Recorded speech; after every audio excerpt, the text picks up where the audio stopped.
again, it's the value proposition of the organization is rules and standards.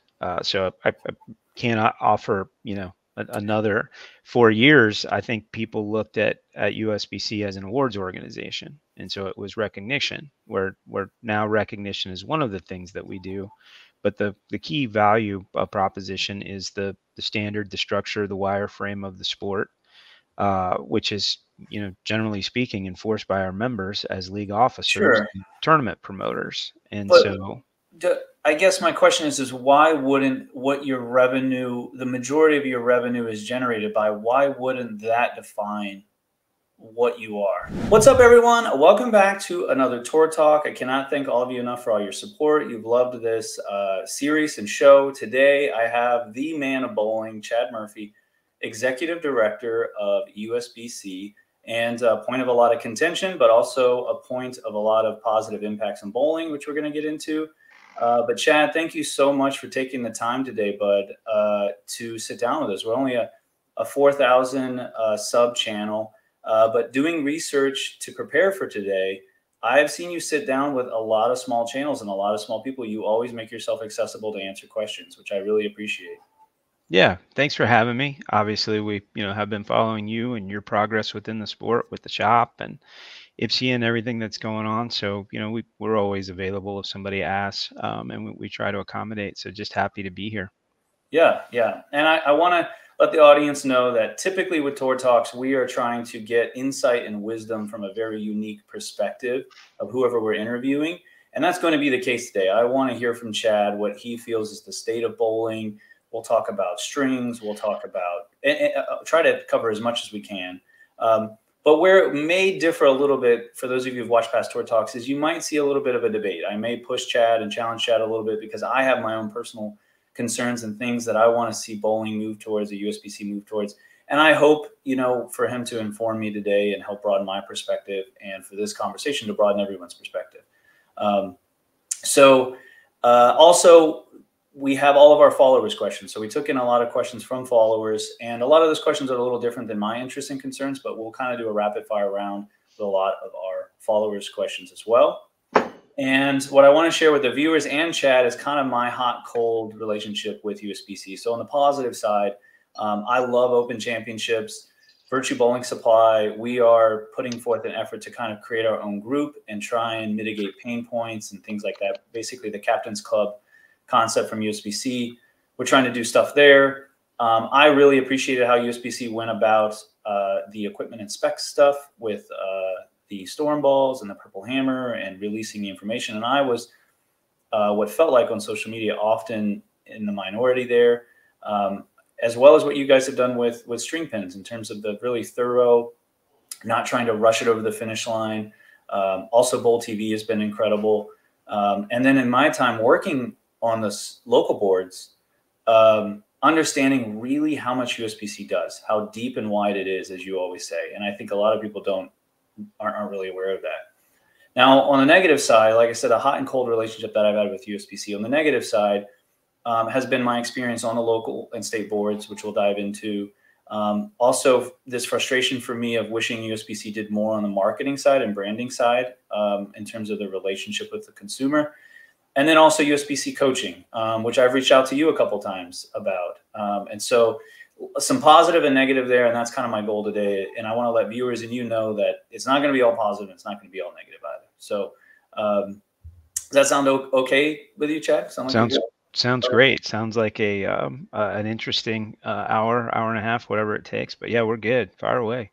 Okay, cool. So real quick, so people kind of know your background. You grew up in a bowling center. You're from a family of bowlers, many of them very successful bowlers. You were a very good amateur bowler yourself. You opened up a pro shop. That led into working with a manufacturer. You actually became a tour rep, which I'm not sure many people would know that. So that means there's a technical background there as well. Best job I ever had. I always tell everybody. Anybody who's a pro shop guy would love to be a tour rep. Then you became a brand manager, which is essentially the highest position, one of the highest positions you can possibly have with a manufacturer. And while you were doing that, you had this experience with your kids' youth league where you're like, what is USBC doing here? Why isn't there more resources put to that? You reached out. they got you on board and you started with USBC as a youth director. Is that right? There's a few gaps in there. You got most of it. I didn't, maybe get the brand manager job the first out of the tour rep. I was a coordinator, worked the Western account manager out in sales and pro shops. And then, but yeah, inevitably, we moved to Ebonite with the brand when Ebonite purchased Columbia, and my kids were starting to bowl. And it looked like a fairly large babysitting service to me, and so I'd sent a note in to Brian Graham, who was running the youth department at the time, who's had worked with at a couple different places, and a few folks at BPA. But I actually came in on the BPA side. I was the youth director at BPA when I came into the campus, and then about a year later, we put some ideas on paper about maybe one group should be operating youth bowling instead of two. And we created the IBC Youth Department, which I was fortunate enough to work with a group of quality, what I call youth bowling warriors, for about 4 years. Just looking at the programming and trying to improve. And then this opportunity with USBC was presented, and I've been doing that ever since. But yeah, lifetime bowler. People say, "Hey, what's your background?" I say it's in bowling. I just had a conversation a few days ago with a non-bowler, and they said, "Man, how'd you get involved with that?" And I said, "My grandfather, my family, we're bowlers. We're proud of it." Yeah, and that's the main reason why I wanted to share all of that, is to say that your path has been one of bowling. You have been a bowler, and you got really into USBC not because you wanted the executive director job or power or status. Your initial intro into USBC was to try to solve a problem for your kid in youth bowling. Absolutely. And I think that's an important nuance. So before we get into the followers' questions and some of my concerns, I want to start off with what was recently announced at convention. A lot of people don't necessarily know this information, and I think it's important because USBC is doing a lot of good. There are things, again, I'll talk about later that I wish were better, but there's a lot of good stuff. So let me bring this up here. There we go. And I'll kind of talk about a little bit what I know, but Chad, I'll look for you to add the color and a little more detail to this. So first off, what we're looking at is Smart Fund and total scholarships dispersed, right? And yes, kind of a new record for that. 11.43, and that's million dollars. Any other details you think people should know about what USBC is doing here? And yeah, it's pretty simple. The smart scholarship reporting. It's some people call it a bank, but essentially, an athlete competes and dollars come in here in their name, and then the school asks through their financial aid office, and we send it to the school in a lot of different ways. But Smart went through a lot of goodness, in being created late early 90s, through that period. And then we actually made a fairly significant change in the policies coming out of COVID, where we're moving money a lot faster and more of it to providers, new Pell Grant program, which has really been a nice genie in the bottle, if you will, because the government already, says who qualifies and who doesn't. So anybody that qualifies for a government Pell Grant, they just send us a note on the side, fill out the app, and we can move dollars to them. But yeah, it's been a resurgence, if you will, of activity, with the key benefactor being the athletes, the bowlers that end up going to school, whether they're bowling or not. Most of these kids are going to school to be professional at something else, and the idea that bowling can support that is really incredible. The folks that came before us, who came before them, really get the credit for the program. We're just stewarding it forward, but the enhancements, we like to use that word, that were made a couple years ago, with new policies and kind of opening up the door to more of these scholarships being used, has been really widely and positively received. Yeah. So Virtue's, my main full-time job, but the first business I ever started was the Strike Force Tour bowling tournaments in our local area, and we do a lot with Smart and sending Smart money. We have JBT in our local area that I'm not super up to date with it, but the last time I talked to Jeff Hamer, was not using Smart. As Smart continues to grow, what do you feel like are the potential benefits that that they could be missing out on that could get them into the SMART program, or do you think there's a good reason there why JBT doesn't participate? Yeah, I wouldn't want to get into why those that aren't, but generally speaking, 40% of the scholarships don't get earned, and so what happens to that money? And what we're doing, as you can see, is we're pushing it back into the marketplace to folks that are using it, or the providers, so that they can then, make the prize funds bigger at their tournaments. The folks that don't certify, there's no oversight, and really, so in most cases, the protection is for the athletes to ensure that those dollars are there when they get to school.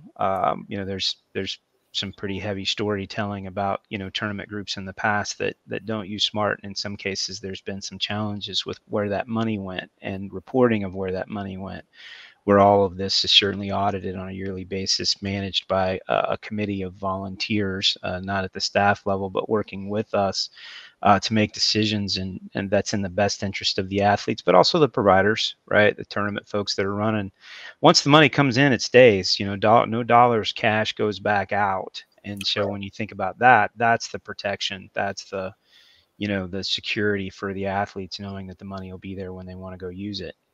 Yeah, totally. And I'll tell you a story I had with Strikeforce involving this and kind of how I perceived it. And you can tell me if any of it's incorrect, but I had, it was kind of the very beginning, and I was kind of uninformed because Strikeforce is something I try to kind of keep going for the community in the area because I feel like it's beneficial, but I'm not super tapped into everything that's going on. And we had these funds kind of show up in the account, and we tried to pay them out. And it was probably not that long into that, and someone from USBC called and said, "Hey, you can't use this for that.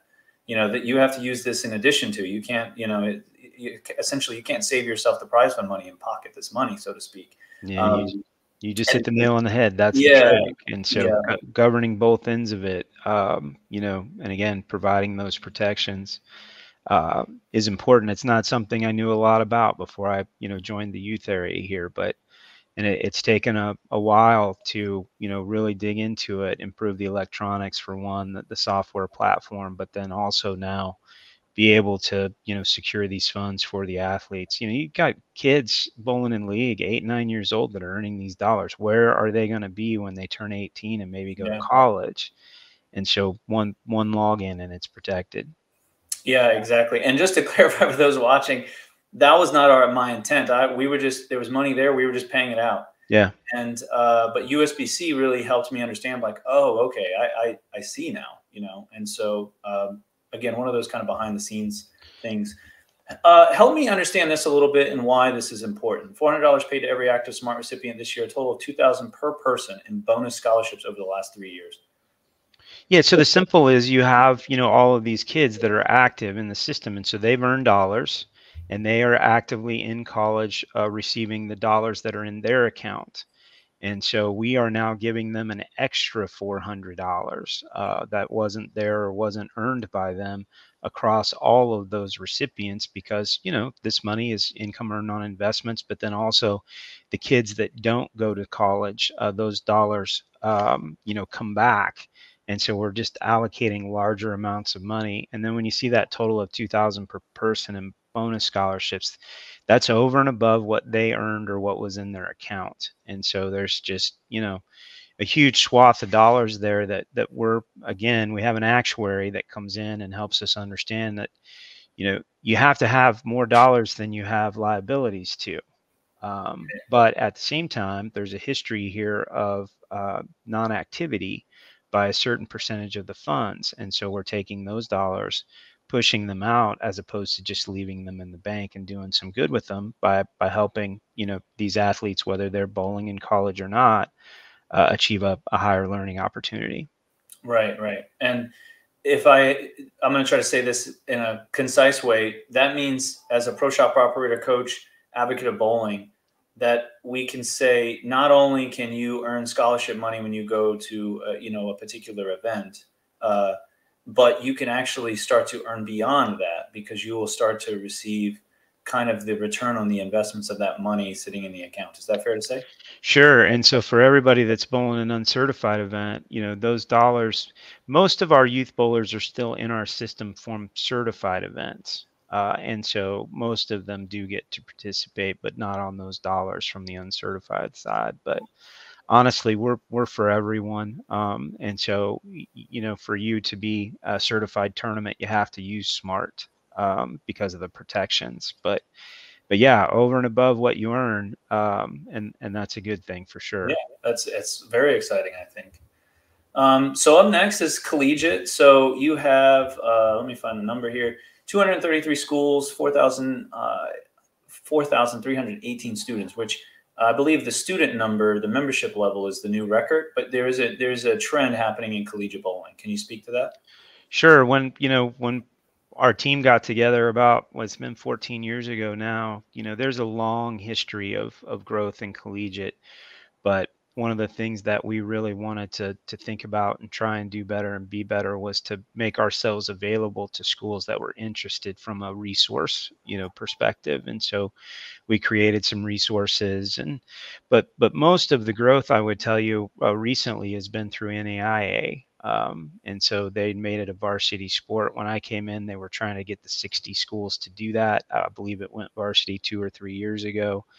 And so when you think about a whole new governing body that is coming in and saying, boy, we see value in bowling, which is obviously, tuition based on the number of bowlers at a given school, but they have their own national championships now. And so if you think about NJCAA, NAIA, the divisions within NCAA, and then USBC is kind of the melting pot. We're here for everyone on the club side or any of those schools. So our national championships is last, and some of the NCAA schools participate, most of the NAIA.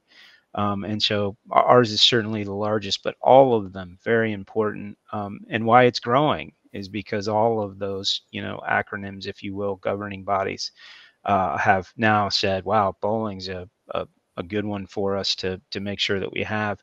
Initially, NCAA, the growth on the NCAA was, an offset of Title IX.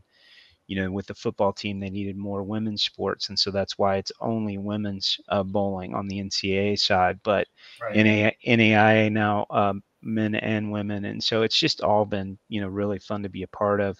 We just launched at the banquet a couple weeks ago at ITC's the newest kind of support mechanism, which is the new USBC Collegiate Hall of Fame, which was a Yeah. lot of fun to watch those folks going. Even more fun was kind of watching the committee that was created to elect those members, and how hard that, you think about 50 years of college bowling. This was the 50th year this year, and the first for the Collegiate Hall of Fame. So there's lots of good stuff. Gary Brown, we call it the Committee of One, working with his coaches advisory committee, have just done a really good job with collegiate over the years.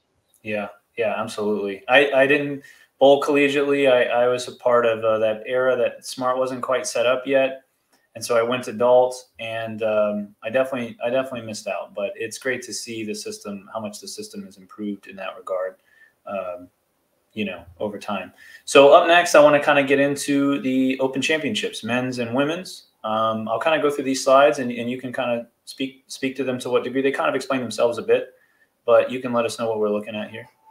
Yeah, I mean, I think the simple message with the tournaments, if 2020 we didn't run, and that was scary for everybody, but a lot of bowling centers that were shut down. It was really dark times for bowling. Absent a USBC, I mean, just we're a product of those centers, and so when you think about that, would our members come back? Would our tournament bowlers come back? And you can see we're now this year, starting in 2024, we're actually above pre-COVID levels if you measure Vegas in 19 versus Vegas in 24. People always say, well, how are the tournaments doing? I remember when you had 17,000 teams, and I always say, well, what do you want to measure it against? Where we were 10 years ago, or 25 or 50? But this is a snapshot of changes that we made to the tournament in 17.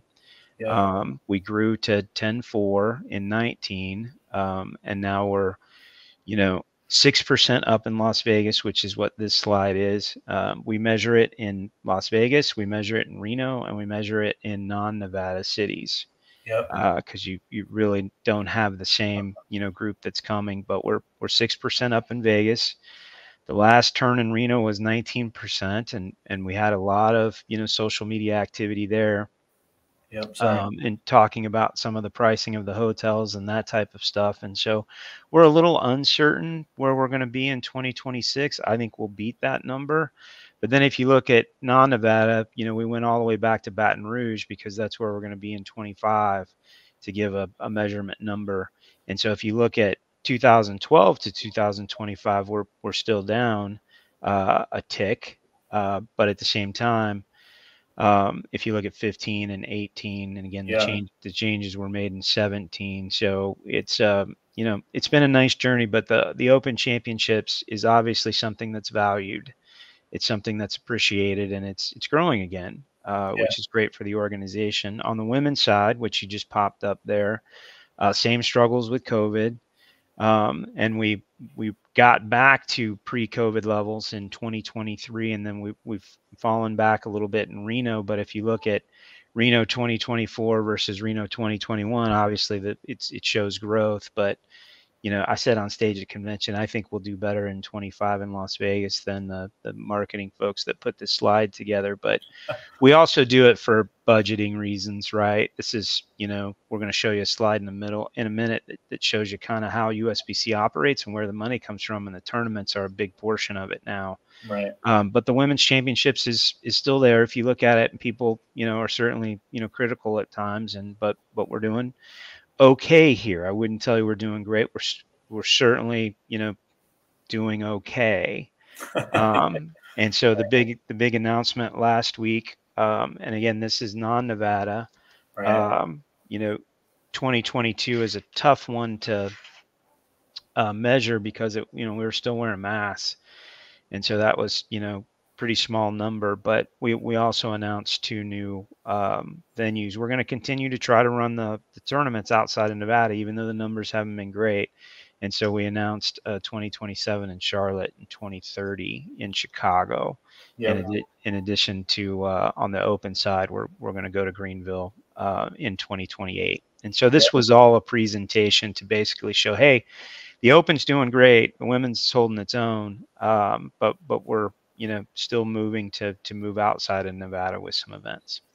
Yeah, and I'll kind of connect this later to some of my concerns, but it seems like, and tell me if this is wrong, one of the biggest reasons for the you guys feel that one of the biggest reasons for the increase in participation, if we go back here to this, this dip was the divisions, was really kind of a pretty significant change to how the Open Championships worked.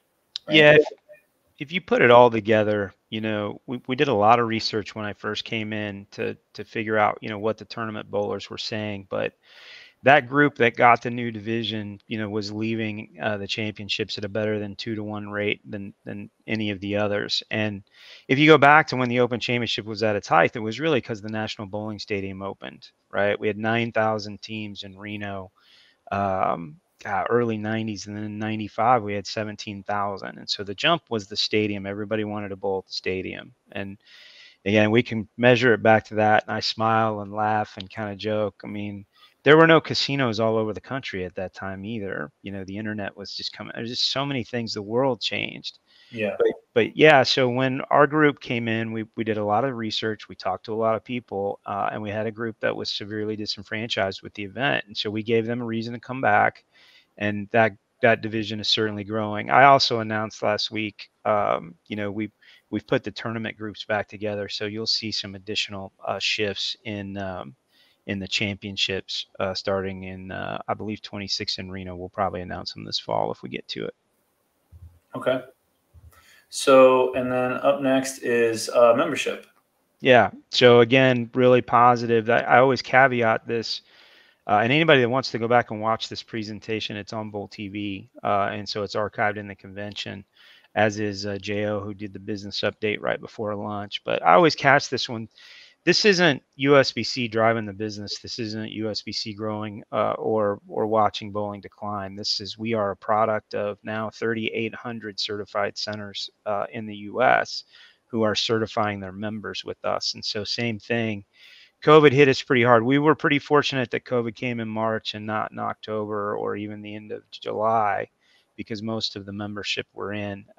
Even though we had 850,000 members that year, the back half of, or the back third of that season, a lot of bowling centers, especially in the Western U.S., were closed. But all over the U.S., somewhat closed for a while. And so we put a lot of marketing effort. We did a lot of direct mail. The folks that didn't come back, we spent a lot of time talking to them through campaign, through digital buys, social. And then we did several postcard mailers, just hey, reminder, we're here when you're comfortable to come back. And, they did in a big way. And so, we got to, 1,050,000 in 21-22. And then for the first time in a long time, the membership has now grown 2 years in a row. It's hard to measure it because people will say, well, how's the membership? Well, against 1975, it's not doing too well.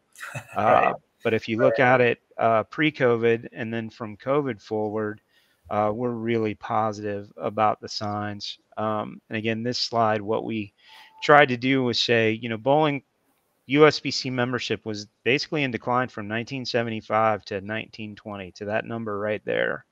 And so if you took the last 5-year decline pre-1920 and applied it, we'd be down around that 1,025,000 number, and we have 1,094,000. So the membership is up 7%. But again, this isn't a pat ourselves on the back. We're not here to grow bowling, if you will. We'd like to, and we like to see it grow. But the reality is we're a governing body that is a product of the members in bowling centers locally and the work that's done locally to bring people in. One of the really positive signs, there are two in my mind, and again, this is more opinion than fact at this point, but in the data, there's a bigger swath of new bowlers that have come in. We usually lose a certain percentage and then we get a certain percentage of new bowlers. So call it 18% out and 14% new ones in. That's a pretty steady line over the years. And we've picked up a solid 3 or 4, 5, 6% new bowlers, which has really changed. And then the other thing is we've lost a lot fewer centers. If you laid lost centers over the USBC membership for all of those years, there's a correlation between the two lines. And so we're losing fewer centers these last few years. And so people are still competing in those centers. And so it's positive. But again, this is league coordinators. This is proprietors. This is, local work that's being done to recruit and retain these bowlers, not necessarily, national or anything that we're doing here. A friend of mine always says, hey, take credit for everything. And it's just not real. I always say all bowling's good and all bowling is local. At the national, most everything we do outside of the, national tournaments is resource and benefits to support local activation. Yeah, that's what I was going to ask. You kind of mentioned in there, maybe I misheard you, that your goal isn't to necessarily grow bowling, that it's just to service the bowlers within the bowling center and the members. Did I hear that right? Or I didn't say our goal wasn't to necessarily grow bowling. It's just not what we do. We have ways and things that we invest in, but growing bowling is a local activation. It's people rolling up their hands locally to get more peoples in their marketplace. A great example is, we have these bowlers ed kits, curriculum. And so what better tool than, having a PE teacher teach bowling in the classroom, and we provide those curriculum for free. We spend a lot of money, here at the national office doing that, but that's in support of a local effort, to get more kids bowling in a PE class, not necessarily in a bowling center, hoping that they tie. And so when people say, hey, well, you should be growing the sport. Well, if you're only looking at it through that one lens, it's tough to govern it. Because those two things collide, where we're a national governing body who certainly has programming that help recruit and retain bowlers, but at the same time, we're mostly a retention tool as opposed to a builder. Right. Yeah, and so I want to kind of stay focused here on a lot of the positive news around bowling and USBC. And I'll touch a little bit more on some of those things that you mentioned when we hop into, some of my concerns, I guess. Talk about this a little bit. Yeah. So this is, we've kind of talked about this, several times in the past. for those of you that are watching that don't necessarily understand, your local association elects delegates to the national convention, and then they vote on your behalf. We are a pseudo government agency. And so we give them financial updates, we give them training and education, we do a lot of things, and they are our voice in the field. They are their own voice in the field. But one of the things that's significantly changed over the years, people ask, why are you talking about the tournament so much? You're not a membership organization anymore. And I always kind of laugh because, tournaments are a value proposition of membership. It's the biggest retention tool we have, but also, funder. And so if you go back to 1985, 61% of the revenue of the governing body was on the membership side and 28% was on the tournament side. And now if you fast forward to 2024, this slide shows that 87% of the revenue is tournaments and membership, but 53% of it, the larger share, is now on the tournament side. And so what does that mean? Well, a lot of the tournament dollars are being used to fund things that we weren't funding 10 years ago, PWBA as an example. We have a lot of non-revenue generating programs around here. We have a rules department, 2,000 cases a year. And so equipment specs department. We have a bowling information center out here, which takes 7,000 or so calls a month. All of those are non-revenue generating. And so where does your membership dollars go? Where do some of the expenses on the tournament side go? And we've added subsidies to most of the short duration, all of the short duration tournaments now. That's available because the tournaments are doing well. And so it's one of those balance points, but we like to be able to inform and educate. And this is a slide that helps do that. We also announced, last week, I think maybe there's a slide coming here, but if USBC was just looking at the membership, it's time for a dues increase. Let's roll, right? Let's get it out there. But oh yeah, that's coming up at the end. Yep. yeah, but we've really been focused on the tournaments. And one of the things that we did, actually, just if you don't mind, just go to that one. No, yeah, you're good right there. We'll walk through it. Okay. Leave it on the tournament subsidy if you don't mind. Oh, okay, got it. Yeah, and so one of the things that we did is we're adding up to $10,000 from national into each of the state associations, and we've been doing that since 2021. It was part of a COVID relief package where we delivered $3.6 million, 1.6 directly back in subsidies to the locals to make sure that they were surviving through COVID, but then also we created this program that's on your screen, which essentially, every state has the option to take on $10,000 for the biggest ones and then a little smaller. But this program's doing well, 92% participation. There's still $1.2 million available. We've spent $739,000, again, directly in funding state tournaments because we believe that, that's a core function of the association. And then the next slide that you just had up there is just to give everybody an understanding of online tournament reg, which is just something we launched a couple years ago. We were up from 0, I like to say, on this one. But this is really, I think, the future of our association and tournament activation is getting all of our tournaments into this custom tournament registration portal so we can move from paper to electronics. And it's really in its infancy, but most of that 190 that's come in are states that have now trickled down to local. And so we're growing there. And then, okay, so you've got financials, which is the next slide, I think. Yep. And you can see how the organization has grown in the last decade. Always ups and downs. If you think about 2005 and 17,000 teams at the championships, we didn't have a dues increase between 05 and 17. And so we had a dues increase in 17 and then got one approved. We probably needed another one if you're just looking at membership, but because we can look at tournaments and membership, collectively, globally, we announced last week that while we're growing and things are good, inflation's up and all of the things that go with that, but we're going to burn down some reserves as opposed to asking for another dues increase. And so that'll take place. We had initially, announced because of inflation and the loss in COVID that we were going to be looking for a dues increase in 27, 28, but we're pushing that back. The board's made the decision to go ahead and lower our reserves. We're going to burn down about $6 million in loss over the next 3 years. Let the members keep those dollars as opposed to it sitting in our bank accounts. And then we'll talk about dues increase on a year by year basis from here when we need it, not necessarily when we want it. And we think that'll be a really positive message for the marketplace. Yeah, absolutely. And this is why I wanted to start here, is because I didn't want some of my thoughts or concerns that very well may be just uninformed or misinformed to take away from a lot of positive news. If you love bowling and you're passionate about bowling, you're seeing positive trends on the PBA, you're seeing positive trends here with the USBC. And so it's not all doom and gloom. It doesn't mean everything's rainbows and butterflies, but it's not all doom and gloom. And so unless there's anything else you want to add there, Chad, I wanted to kind of go back to a slide and start to dabble in a little bit of my questions for you and trying to understand USBC's approach. Is that all right?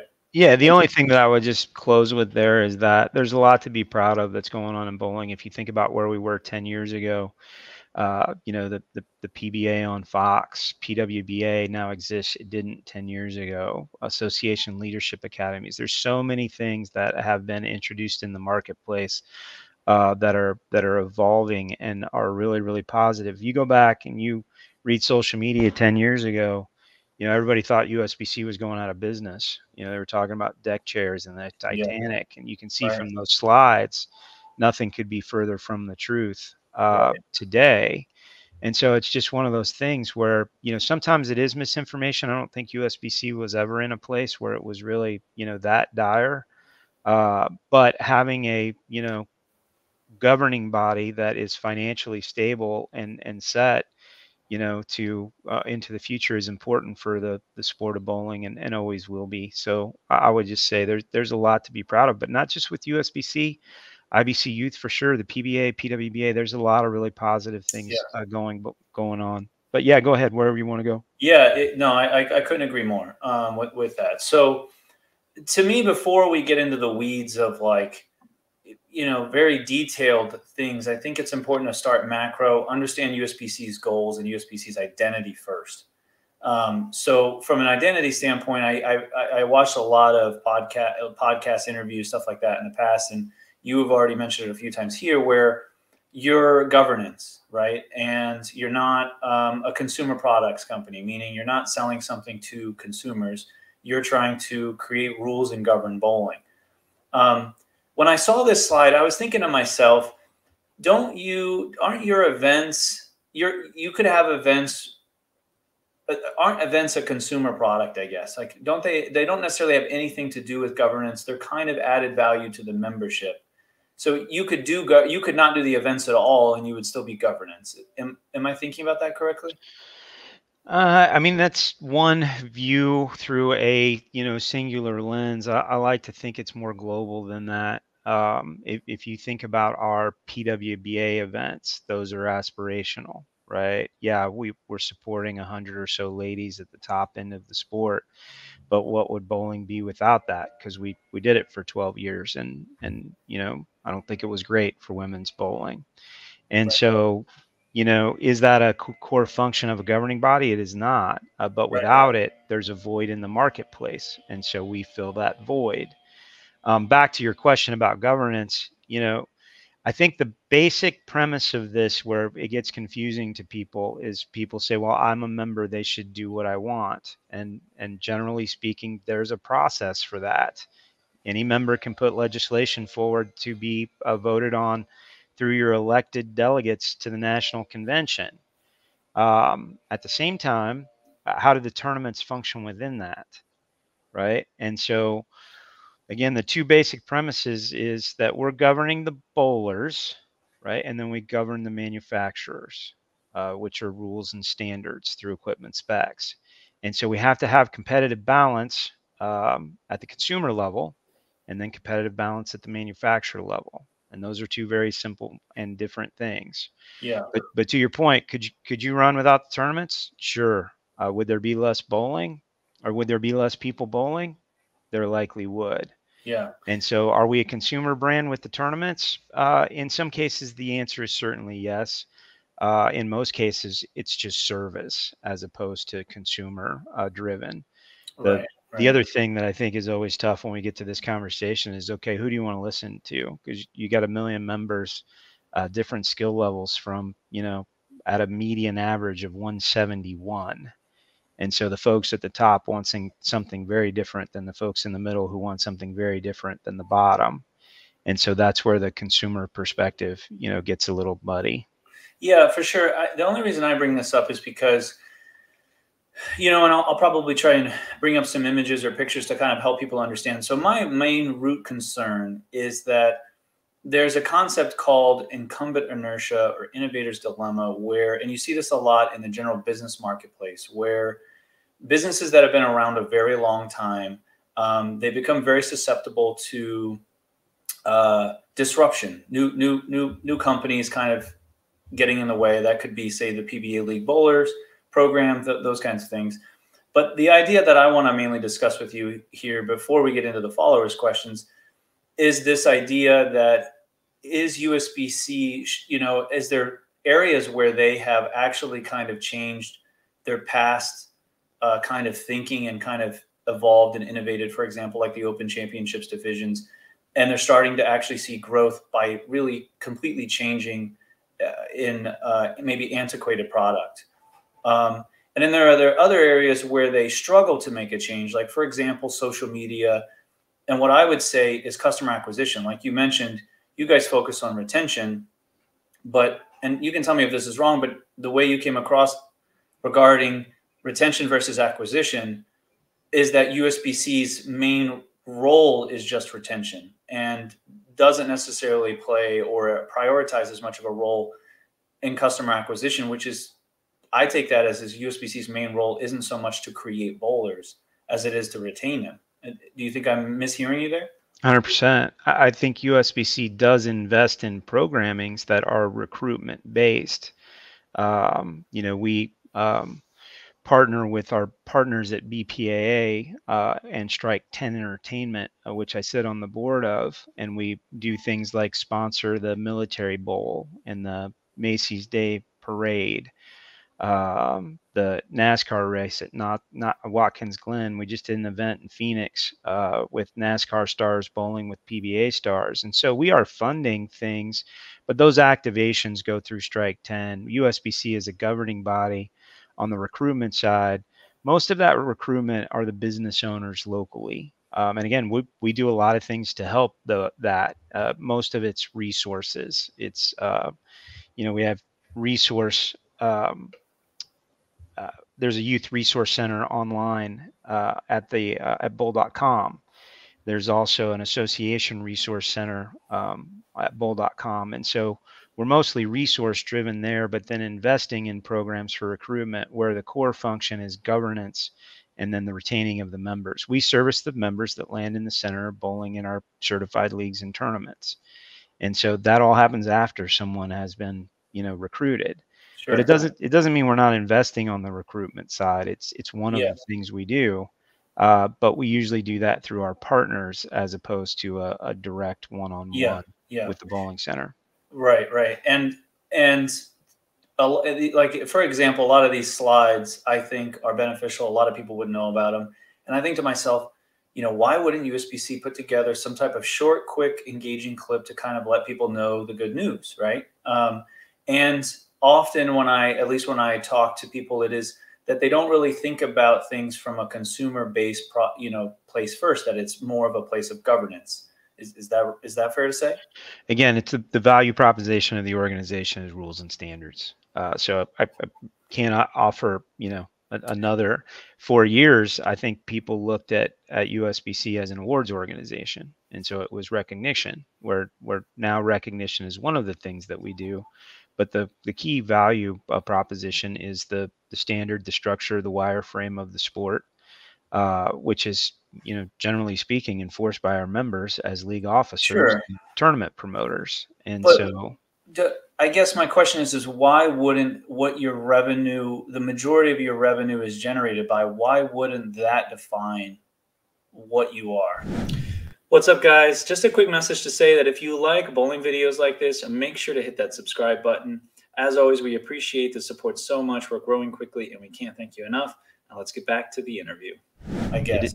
It does. And again, if you think about that 34% in membership, where does that money go? It goes to rules, the rules department, the equipment Sure. specs department. It goes to what a lot of folks don't understand is we oversee 1,500 small businesses, which are those local and state associations across the country.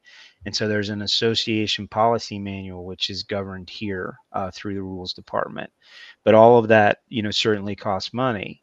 And so, when the pie is a little bit bigger, we can invest in more things that are benefit the sport. When the pie is a little smaller, we got to trim a little bit and cut back, which happened for, I would tell you, a full decade. I mean, the whole idea that USBC merged, that didn't come out of a place where everything was great and there were just more Sure. dollars to do anything, right? It Right. came from an efficiency standpoint.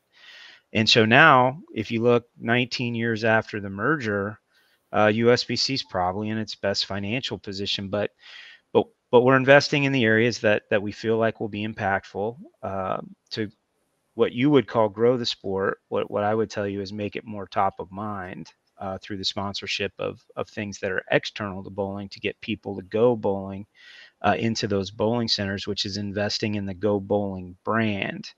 But again, then back on the USBC side, we're retaining through governance of our competitions and oversight of the playing field and the balls themselves. Yeah, I guess in my mind, I think of Go Bowling and getting bowling top of mind if from like a recreational place. So, making bowling top of mind is to get people to go and open bowl, right? Which I can understand why that's a priority of the BPAAs, right? Um, and again, this could just be a fundamental misunderstanding from my point of view, but in my mind, the BPAA is really the entity that makes sense for them to want to get people to get into bowling centers and bowl recreationally.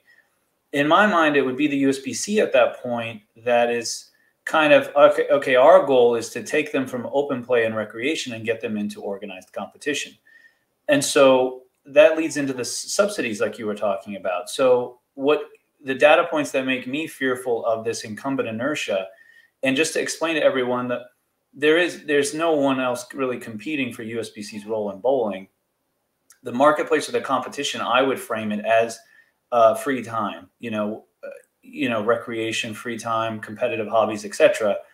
And the collapse of bowling centers, for example, is a metric to say that bowling has failed at generating enough revenue to justify the amount of space that it takes up, right? So it means that was there anything that bowling could have done, not Chad Murphy or USBC, but bowling, was there anything that we could have done to try to improve revenue, in those particular ways? And so I look at the subsidies now, right? And like, I love the PWBA. I love, what it means to bring the PWBA back, right? But that's subsidies, right? Or say buying the purchase of Bowler's Journal. And even when I look at Bowler's Journal, it's still mainly a print medium. I don't see a lot of effort on the social media or digital space, even though, it's not governance, right?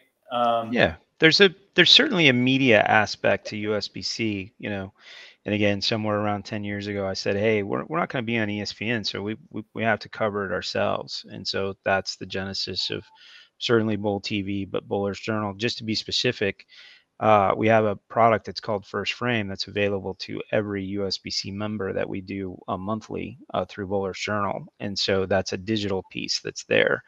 The question that's asked is, do folks want to activate through USBC digitally? I think that's the larger question. And with Bowl TV, we've done several programs over the last, I don't know, call it 12, 13 years. I would tell you National Bowling Academy was one,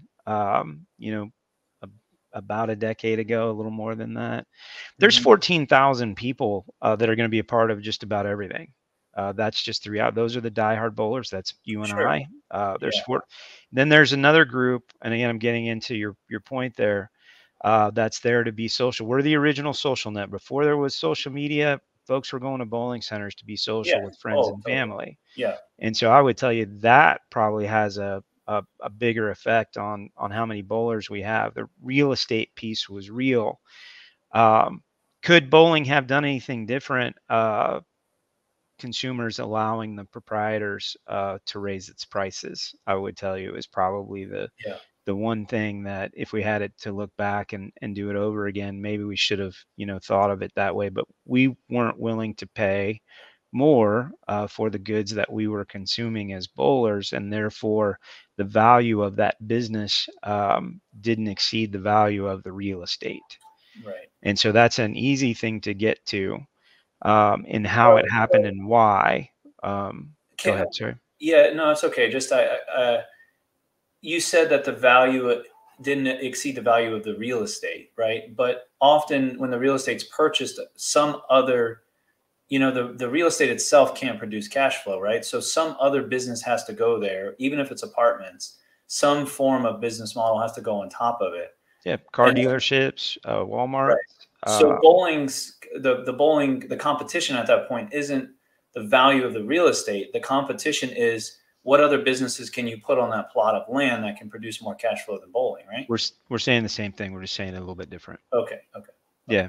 I mean, again, it's you're going to put a McDonald's there, and are you going to put a strip mall there that has 10 businesses inside of it that lease space? All of those things were things that happened. Most folks, in the social space and bowling, traditionalists like me, think that technology killed the sport. It was really the pricing structure at the time, but really even bigger than that, it was social trends. People are a lot less collaborative today as groups. They're a lot less social. A lot of folks staying in movie theaters. If you think about the volume of that, the behavior of the consumer has changed. I do want to go back to something you said a minute ago about, BPA getting them in. I have a thing we talk about. It's our responsibility to get them in, to get them excited and get them committed. And when I say I'm not necessarily talking about USBC. I'm talking about the bowling industry. So that would be USBC, BPAA, the youth department. We got to get them in. And again, I want to be very specific about something you said, because I've said this I don't know how many times. Everybody starts bowling. It's an extracurricular activity, right? They go with a friend, a date. It's almost always friends and family, and they almost have fun. They almost always have fun.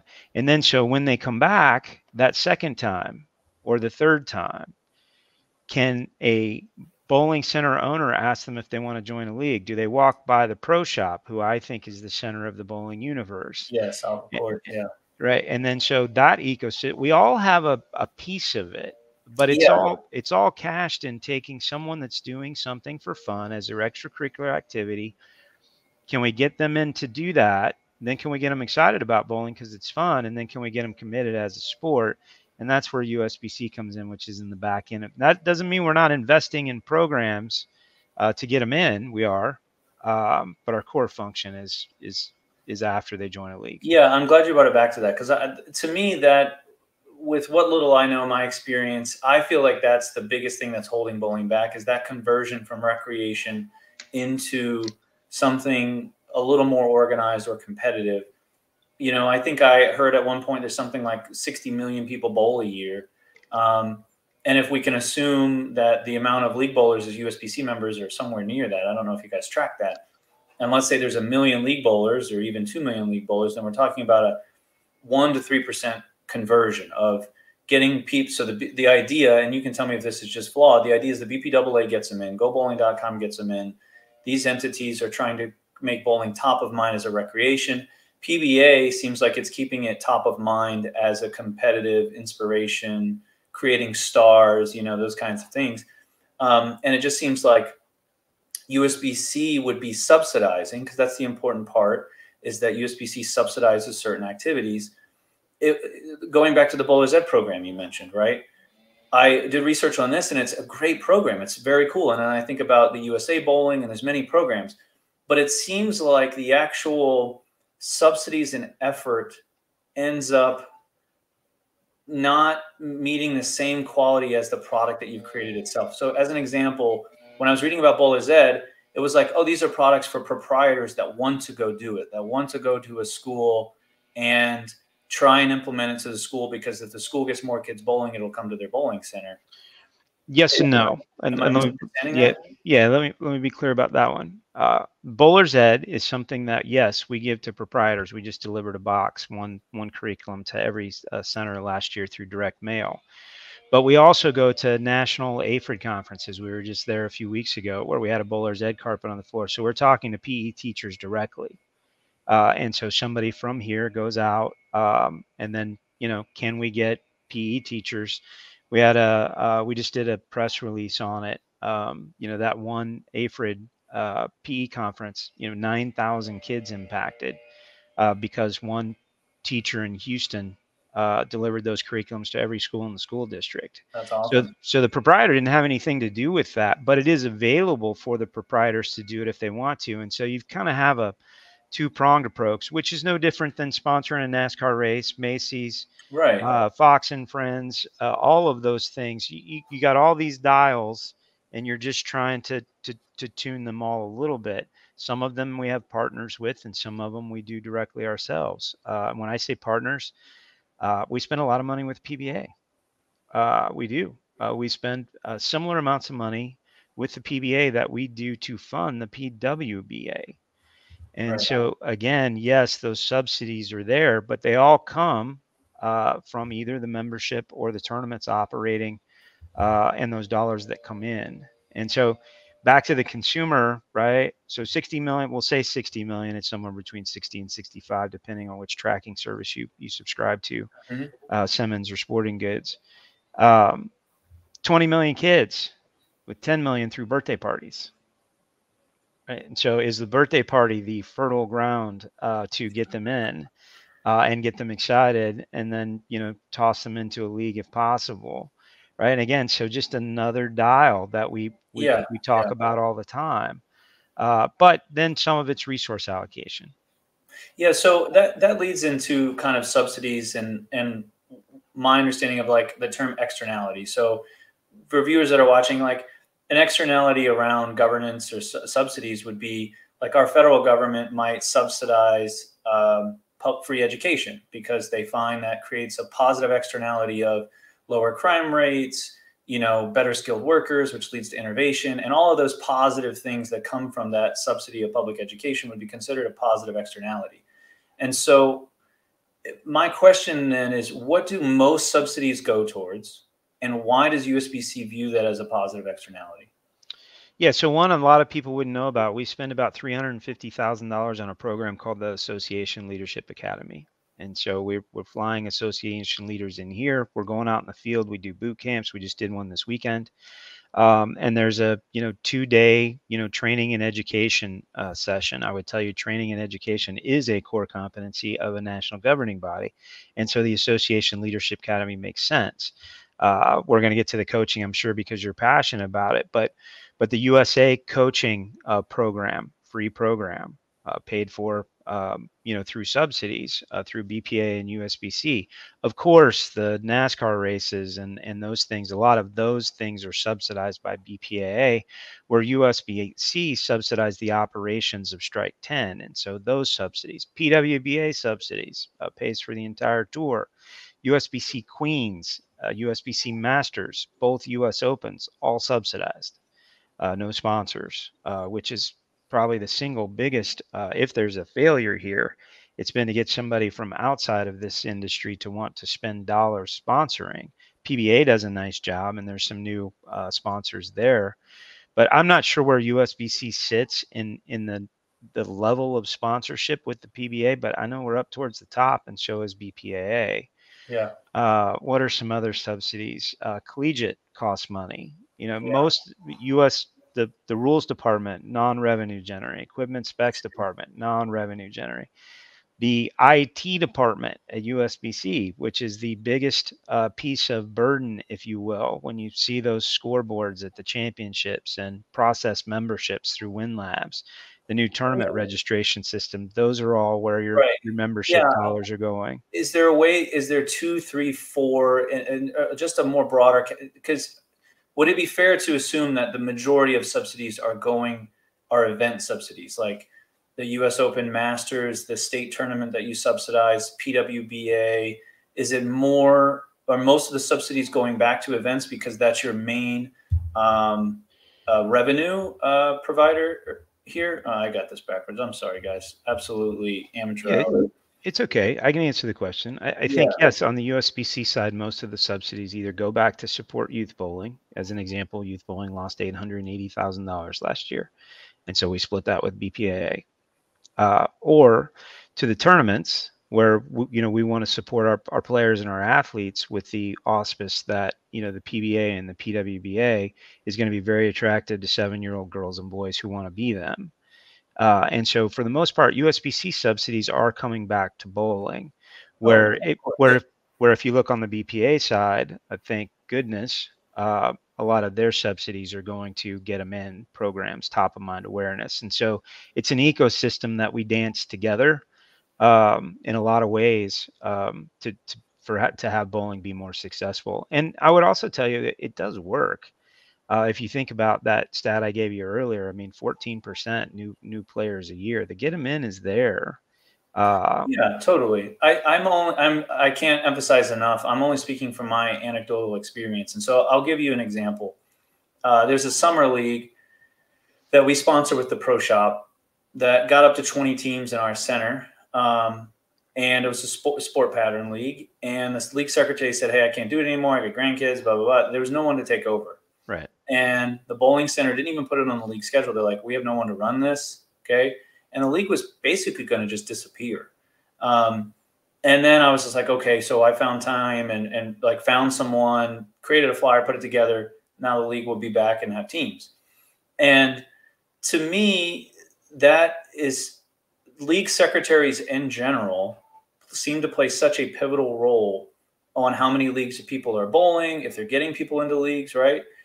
Then you go onto the youth side and you look at, centers are not, at least in my area, I don't see a lot of centers that are really great or focused on how do we get this kid into a youth league? How do we get this adult into an adult league? They're there just basically trying to make sure they have as great of an experience as possible so they'll come back again. And it feels like, why wouldn't we put more subsidies at work at the local level on the ground to try to, leverage this leadership academy and try to get, like the local association is going, okay, how can I get to schools or use this?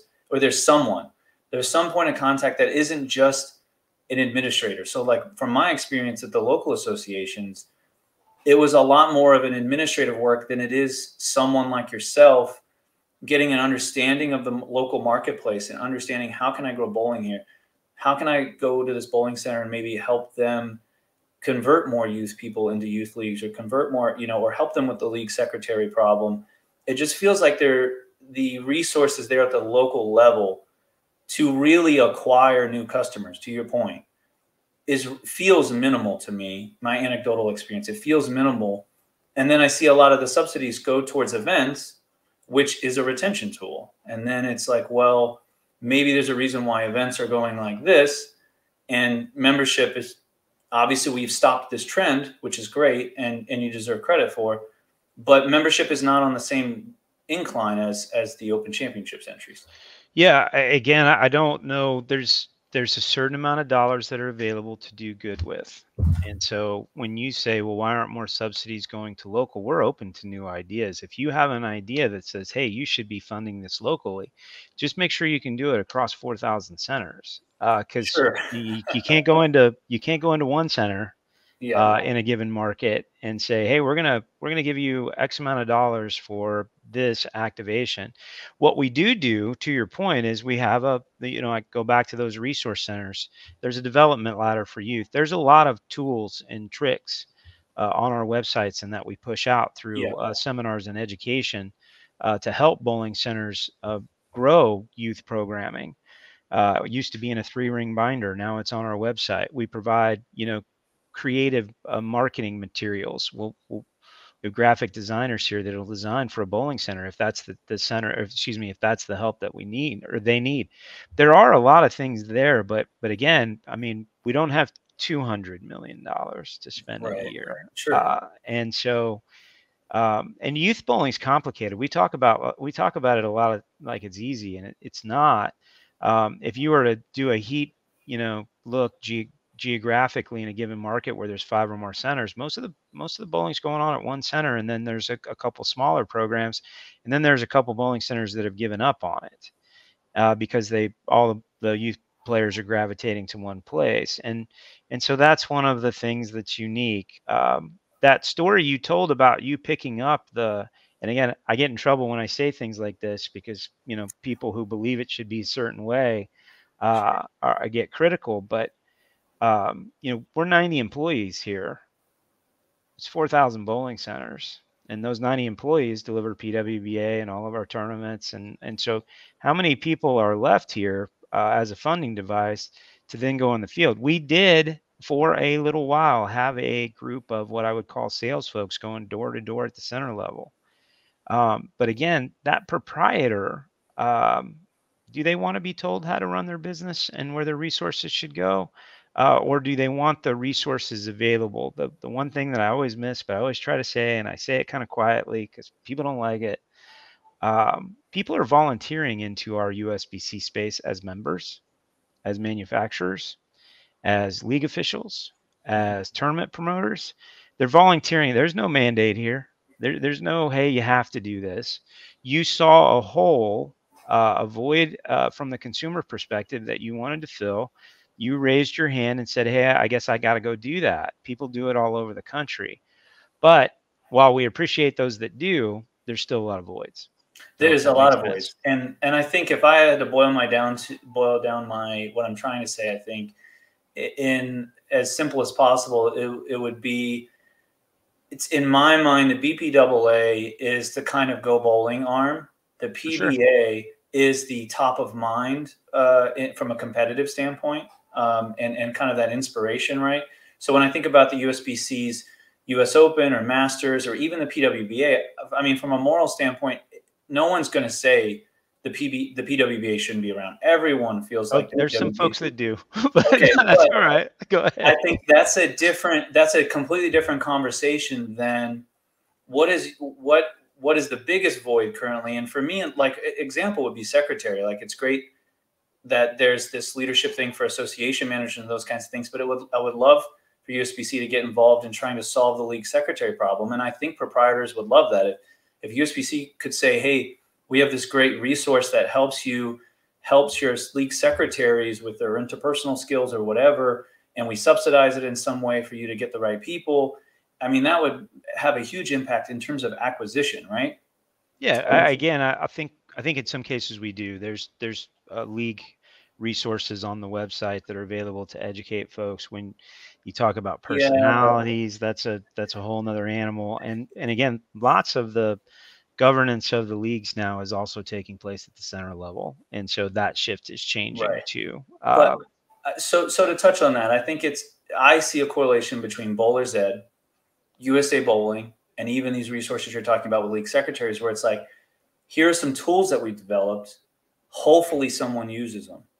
And I guess what I'm saying is I don't see USBC's role as to try to get open play bowlers going bowling. I see that as BAA. I don't see USBC's role as keeping top of mind of bowling from a competitive sense. I see that as PBA's.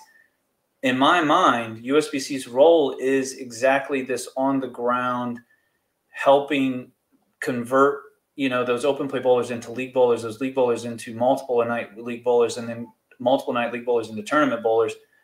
And it feels like there's not enough focus on that, I guess. And then I'll leave this alone.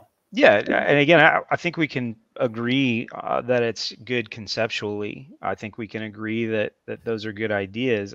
The only thing that I would say that differs from what you're saying is I think those arms are working collectively to do those things. But maybe it's not a direct enough for your, appetite. But again, a proprietor, we're a guest in the proprietor center, without a doubt. And so we have resources. I wouldn't say that we hope. We're here for those that are interested and volunteer into it. And I think we do well, but could always do better, to your point. Sure. Okay, so I'll quit beating a dead horse there. We got that out of the way. I got one more thing I want to kind of get through, and then we'll get to our followers' questions. I think it's important for me to better understand and for all of us to better understand the way that USBC makes decisions. So first off, you're not the bowling czar. It's not like Chad goes, we're going to, ban these storm balls. And then, so first off, there's a board of directors that makes decisions. And that board consists of several committees. And so for equipment and specs, there's a committee for that, right? And they do a lot of research, gather information, and then present that information to the board, and the board votes. Is that right? No, equipment specs has delegated authority from the board. And so, Oh, okay. yep, equipment specs is made up of a group of board members that have expertise or knowledge, or are bowlers themselves. And then additionally, there is a third party that doesn't have anything to do with USBC who sits there. He's a quality control manager at Ford Motor Company up in Detroit. And then obviously there's a lawyer. And so risk assessment. There's, financial piece of it from here at the staff level. Staff supports that committee with, all kinds of information and research, but they strategically lead us to what we should be working on. When something like what you're talking happens, it's legal and data based, which through the quality guy. But equipment specs is one of the delegated authorities. But to your overarching question, most of the work happens at the committee levels. The information goes to the board, and then the board sets the table, and then staff follows the direction. Now, that's a marriage that has to be really, I would say, one and the same. If you take association leadership, Mike Larson is presenting to them USBC convention, another subsidy of close to I think $300,000 a year, so that our associations don't have to pay to get that training and education at convention. So Mike would be presenting to them on that. You go over to IT, Robert Stokes, D&I, Roger Nordhook is the liaison to that committee. The legal committee, Mike Spricko back in rules.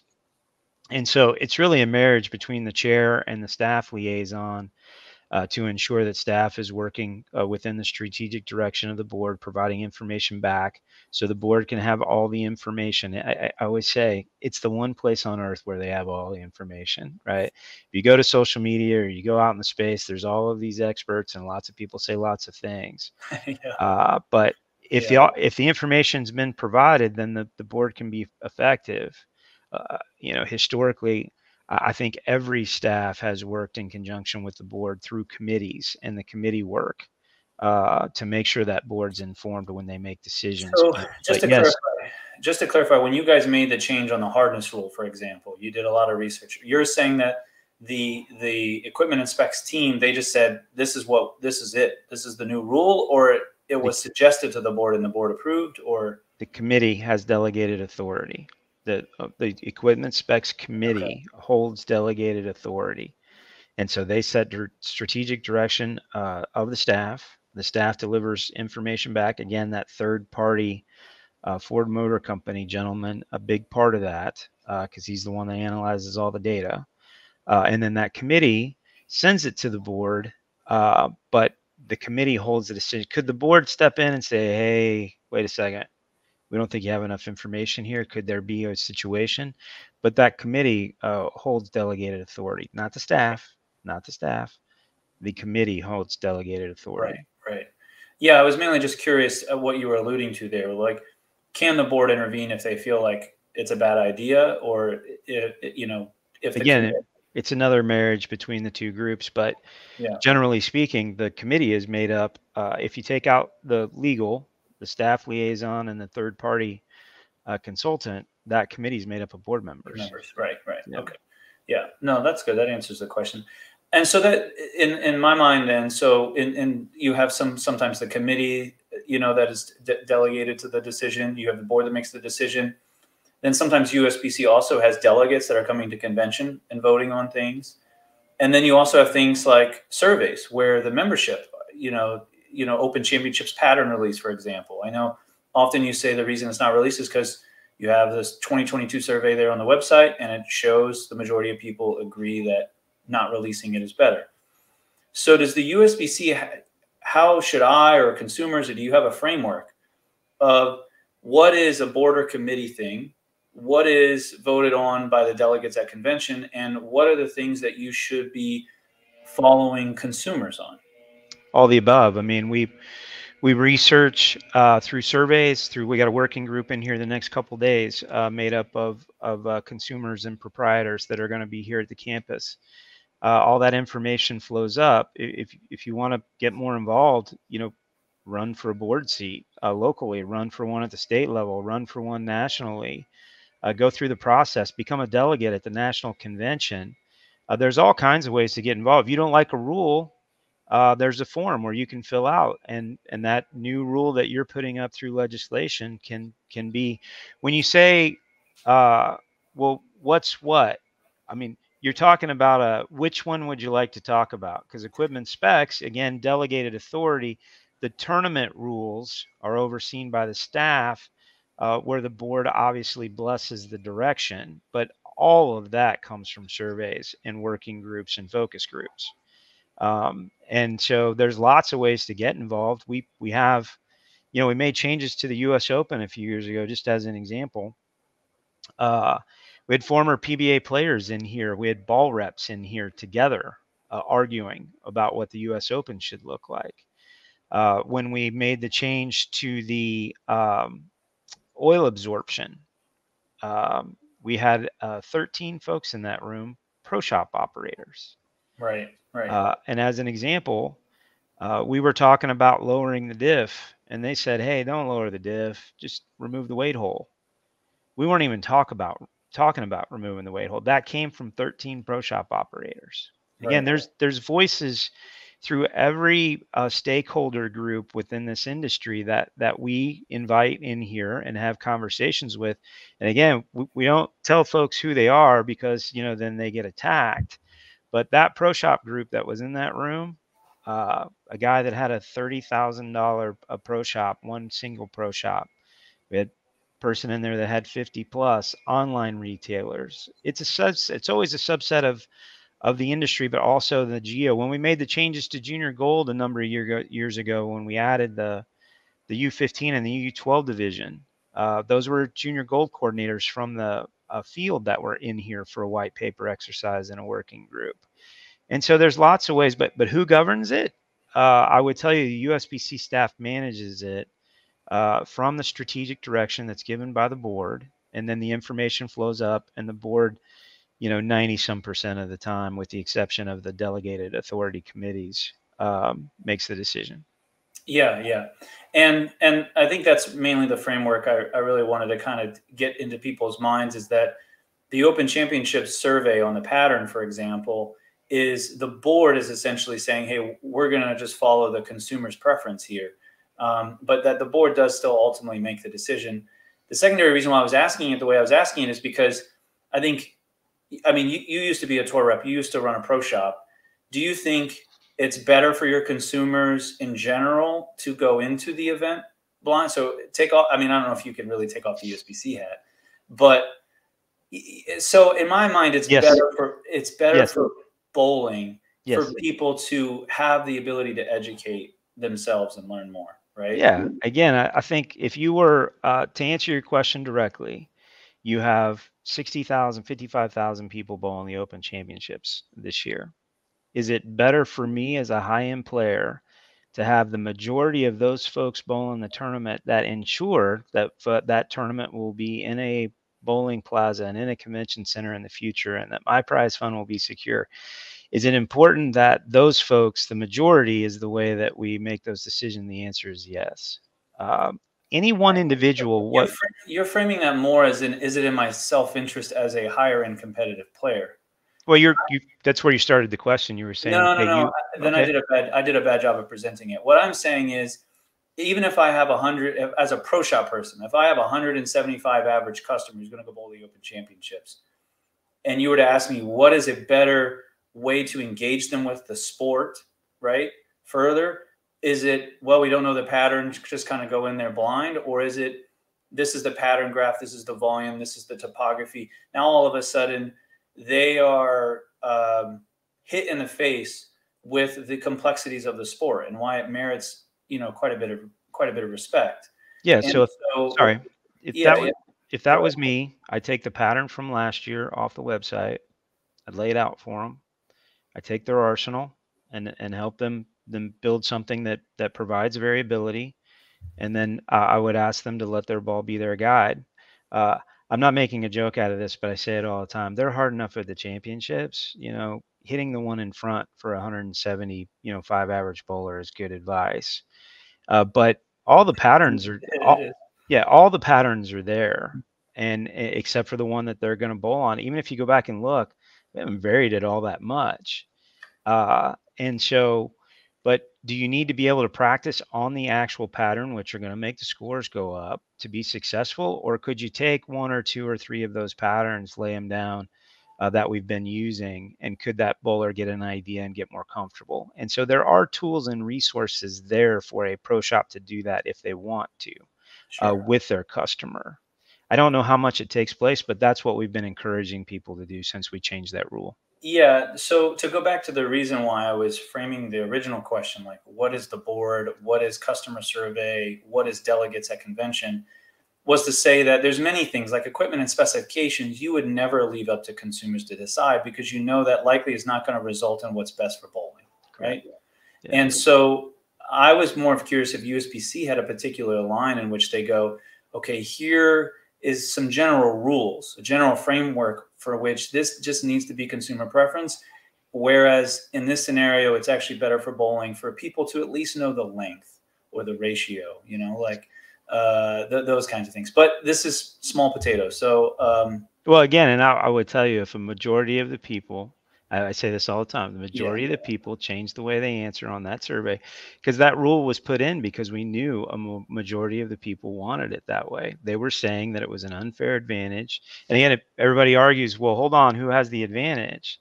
But perception is reality sometimes. And so if you have that many people bowling the tournament, I always say, who do you want to listen to? The folks totally. the folks who are making all the money at the top are the ones that are leaving. And our goal is to ensure the future of that event, for sure. It's too important. If you think about, 100 years plus now, Glenn just bowled 92. Right. And so you think of it that way, you can look at a different perspective. The backbone of that tournament are the folks that are there to participate on something that's a little different, a cut above than their league competitions or their state competitions, and have a good time with friends and family. Yeah, totally. And I don't want to, I do not think that topic is as straightforward and as simple as people make it. People that live there have an advantage. And, I think that's why for me, it was more of the nuance of how do you decide something isn't better for the sport? And how do you decide it's not dangerous to leave it up to the consumers to decide? That was it's tough. And equipment specs is that our framers did a nice job of making sure that equipment specs wasn't in the hands of the members. Because again, you got to be an expert. I mean, you think about when you start talking about bell curves and engineering and all the things that, standard deviation in manufacturing facilities. I mean, it's pretty heady stuff. I was very fortunate to work in, 2 different manufacturing facilities. And so there's that. I understand it at a certain level, but even, you get into the quality guys and the math, it's even over, all of our heads at some point in time. And so you need those folks. Yeah, totally. Okay, so we'll get into the followers' question. If you want to hear all of our followers' questions, which pretty much covers anything you've ever read online about USBC or Chad Murphy, make sure you tune in next week, which we will focus on our followers' questions. As always, don't forget to like, comment, and subscribe. Let me know down in the comments how you feel like I did. Was I hard enough on Chad? Was I too easy on Chad? What did you think of some of his answers? And give me some topics that you would like us to dive deeper in next time. I'm hoping to get Chad back, and we can focus in on just a few topics and dive much deeper. So let me know in the comments what you'd like to see there. But as always, guys, thanks so much for your support, and thanks for watching.